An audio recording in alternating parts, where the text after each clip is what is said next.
कौन सी चीज़ें, कौन से फैक्टर्स, कौन से कारक वैसे होते हैं जो उनको किसी को महाश्वेता बनाते हैं।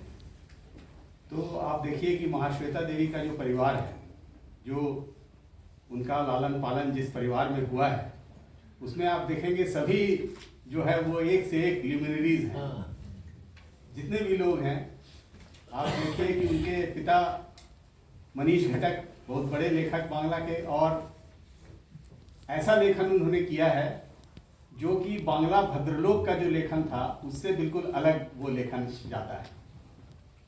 उनके चाचा स्वनाम धन्य ऋत्विक घटक आप जानते हैं, ऐसे फिल्मकार जो पूरे विश्व में जिनकी तुति बोलती है।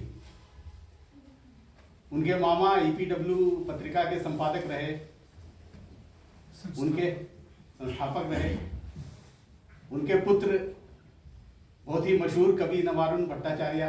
तो एक ऐसे परिवार में उनका जन्म होता है जिसमें कोई भी आदमी बिना लेखक बने रह ही नहीं सकता है। और आप देखिए कि उनकी शिक्षा दीक्षा जो होती है वो रविन्द्रनाथ ठाकुर के शांति निकेतन में होती है, और रविन्द्रनाथ ठाकुर ने बांग्ला के कई क्लासेस भी उनके लिए थे।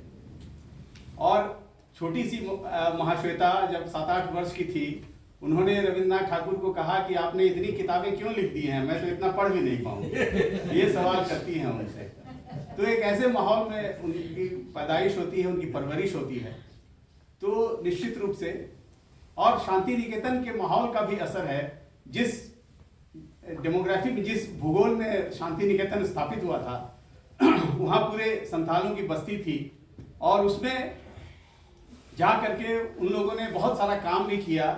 उनके साथ जाती थी, उन इलाकों में जाती थी बहुत सारे लोगों के साथ। तो ऐसी परिस्थिति में वंचितों और शोषितों के लिए जो उनके दिल में ये दया का भाव, करुणा का भाव क्यों नहीं उत्पन्न होता, ये सोचने वाली बात है। और ख़ास तौर पे जब उनका विवाह होता है, बहुत ही मशहूर नाट्यकार जिन्होंने नवान्न जैसा नाटक लिखा, जो बंगाल के अकाल पर एक मास्टर रचना मानी जाती है, उनसे उनका ब्याह होता है विजन भट्टाचार्य से। और उनके साथ पूरी एक वैचारिकी उनकी निर्मित होती है, जो शोषितों और वंचितों के पक्ष में खड़ी होने वाली जो वैचारिकी है, वो उसी में उनकी परवरिश होती है। तो ये लेखन जो है उनका बहुत दिनों तक, बहुत दूर तक उनके साथ जाता है। हालांकि बांग्ला में ये परंपरा पहले से थी कि शोषितों और वंचितों के पक्ष में मानिक बंदोपाध्याय और इस तरह के बहुत सारे लेखक, बहुत ऐसे समाजों के बारे में, समुदायों के बारे में लेखन उनका हो चुका था। लेकिन फिर भी जो एक मूलभूत अंतर होता है कि उन्होंने भी, महाश्वेता देवी ने भी शुरुआती दौर में शबर समुदाय के बारे में, लोधा समुदाय के बारे में उन्होंने बहुत सारी, उनकी कहानियों में ये रचनाएं में जिक्र आता है उनका, और उस पर वो रचनाएं उन्होंने लिखी है। लेकिन एक बेसिक अंतर जो होता है वो है कि समाज सत्ता पोषित जो हिंसा है, जो स्ट्रक्चरल हिंसा है, उसका रहस्योद्घाटन, उसका उद्घाटन महाश्वेता अपनी रचनाओं में करती हैं। और ये एक बहुत ही महत्वपूर्ण बात है। बाद में खास तौर पे जब झारखंड से उनका संपर्क बनता है, और झारखंड में 65 के बाद वो आकर के लोगों के पास जाती हैं और सारे समुदायों में, गाँव में जाकर के रह करके वहाँ की पीड़ा को अनुभव करती हैं।